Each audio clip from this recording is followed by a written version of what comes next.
आज यातनं एक संदेश निश्चितपणे जातोय की या देशामध्ये महिमा मंडन होईल तर ते छत्रपती शिवरायांच्या मंदिराचं होईल, औरंगजेबाच्या कबरीचं होणार नाही।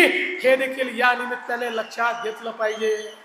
आज हे ठीक आहे, खरं म्हणजे त्या औरंग्याची कबर कशाला हवी, परंतु आपल्याला देखील कल्पना आहे की एएसआयने त्याला 50 वर्षापूर्वी संरक्षित म्हणून अशा प्रकारचं त्या ठिकाणी स्थळ म्हणून घोषित केलेलं आहे आणि म्हणून त्याचं संरक्षण देखील करायची जबाबदारी ही राज्य सरकारवर आणि केंद्र सरकारवर येऊन पडलेली आहे।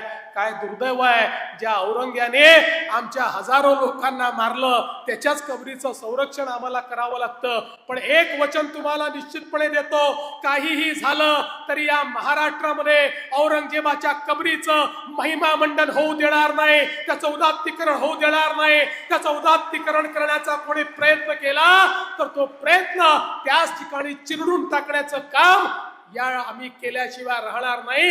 हे वचन छत्रपती शिवरायांच्या या मंदिराच्या समोर आपल्या सर्वांना मी देतो।